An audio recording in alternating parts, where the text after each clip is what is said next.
আসসালামু আলাইকুম বন্ধুরা, আমার চ্যানেলে আপনাদের সকলকে স্বাগতম।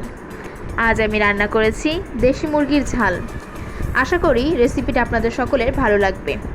সবাইকে শুভেচ্ছা জানিয়ে শুরু করছি আমার আজকের এই রেসিপি। এখানে আমি 1 কেজি দেশি মুরগির মাংস নিয়ে নিয়েছি। আপনারা যে কোনো মুরগি নিতে পারেন। এরপর একটা প্যানে দিয়ে দিয়েছি সয়াবিন তেল ও দিয়ে দিয়েছি পেঁয়াজ কুচি। পেঁয়াজটাকে হালকা করে ভেজে নিতে হবে।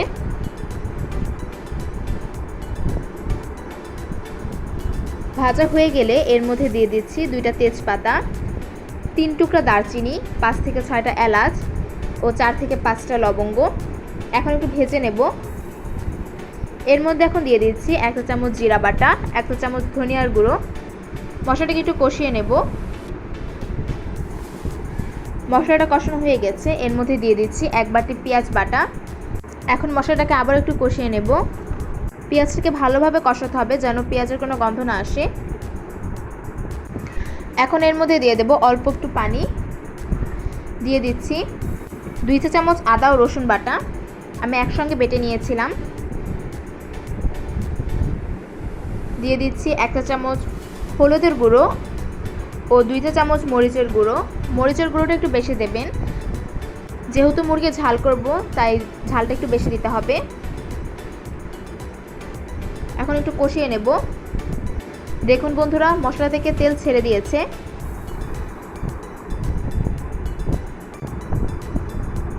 এখন এর মধ্যে মাংসগুলো সব দিয়ে দেব।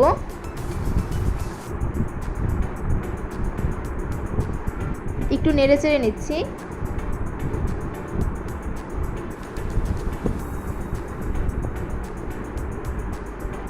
এর মধ্যে দিয়ে দেব স্বাদমতো লবণ। দিয়ে দিচ্ছি একটু পানি।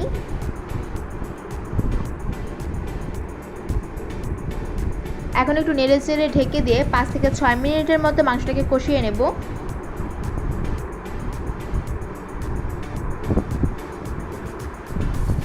মাংসটা প্রায় কষানো হয়ে গেছে।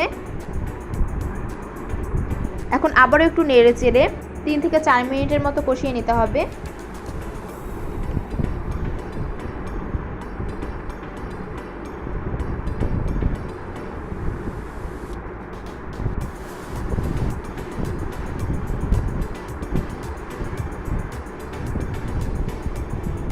দেখুন বন্ধুরা, মাংসটা কষানো হয়ে গেছে।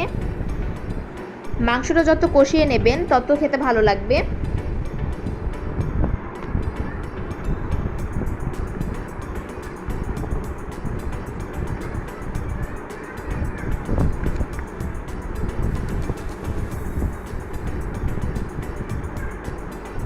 এখন এর মধ্যে দিয়ে দিচ্ছি গরম পানি।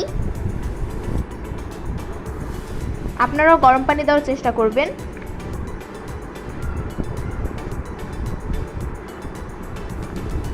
একটু নেড়ে চেড়ে নিচ্ছি।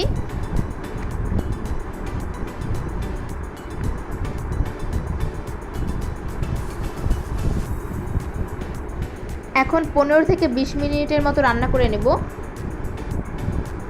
15 থেকে 20 মিনিট পর চলে এলাম।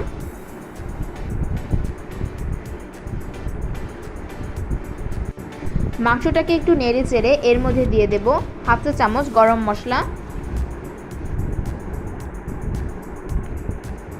এখন মাংসটাকে আরও 2 থেকে 3 মিনিটের মতো রান্না করে নিতে হবে। দেখুন বন্ধুরা, আমার মাংস রান্না হয়ে গেছে।